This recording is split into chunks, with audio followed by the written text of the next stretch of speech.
Hey everybody, it's the Pigskin Prognosticator back with this week's games, the third weekend of September.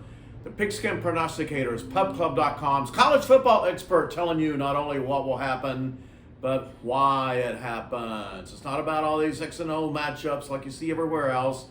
It's college football tradition, things that happen. And you'll see an upset special, and know why. That's just the way things happen in college football.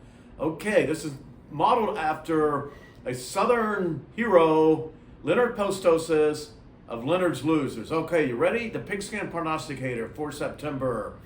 After some breathtaking moments in Lexington, Eugene, Las Vegas, and Tuscaloosa to start the season, college football takes a bit of a breather here in week 4. Still, there are anxious moments for some programs and fans. They're certainly circling the Gators in Gainesville, gathering the tribe in Tallahassee, and are breaking out the batons in Baton Rouge. Yet in Austin, they're partying. While on Rocky Top, they're drinking that good old Mountain Dew. And by the way, apparently the schedule makers still have little respect for the old Pac-12, as both USC and UCLA are playing marquee road games at the same time. Okay, now on to this week's games. All time specific because the prognosticator lives here on the West Coast. Marshall at Ohio State, 9 a.m. on Fox. What, Brutus? Bowling Green wasn't available? Oh, that's right. Texas A&M is playing the low-lying Falcons this week. Miami of Ohio? Wait, Notre Dame has swooped the Red Hawk in its Week 4 grass. This ridiculously easy schedule continues for another few weeks until the Nets finally play Oregon. And after that, the only two teams with a legitimate crack at the nuts are Nebraska and Penn State. And neither of those seems capable of taking down the Bucks. Winner, Ohio State. NC State at Clemson, 9 a.m. on ESPN. The Wounded Wolverine, the Wolfpack, I'm jumping ahead here. NC State at Clemson, 9 a.m. ESPN.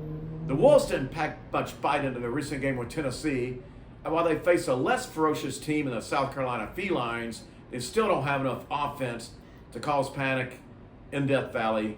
Winner, Clemson. And now, USC at Michigan, 12:30 p.m. CBS.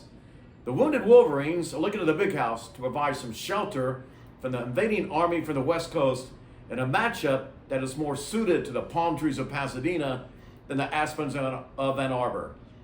After being walloped by the Texas cattle drive 2 weeks ago, the Weasels could steal all the signs that Troy has in its arsenal, and it wouldn't make much of a difference.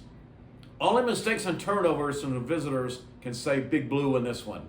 Winner, USC. UCLA at LSU, 12:30 p.m. ABC.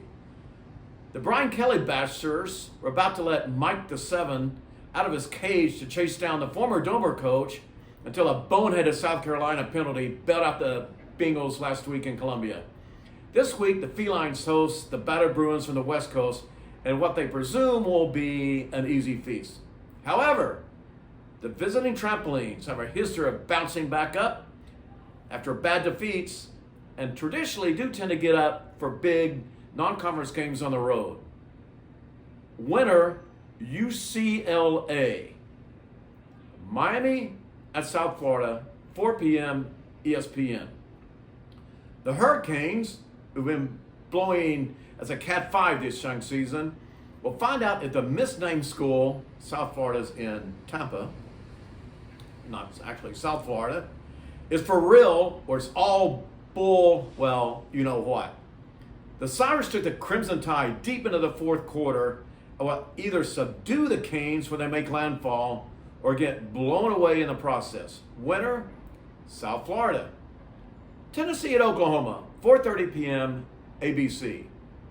The Boomers hope their can-do attitude will carry them to victory in their introduction into the SEC. But it's not like they're facing a bunch of tumbleweeds that can just sweep off the plains. Their former quarterback brings in an offense that can light up a scoreboard in a dust storm. The Venerables may be vulnerable, but they do have the stopping power to make the visitors try and remember where their punter is and put him on the field a few times. but that won't be enough in the end. Winner, Tennessee. Georgia and Alabama, both are idle until next week's Clash of the Titans in Tuscaloosa. That's it for this week's Pigskin Prognosticator. It's high noon time now here at Pub Club World Headquarters, and I'm going to have some of that. It's a grapefruit tequila seltzer. I'm going to have some of that right now. Cheers.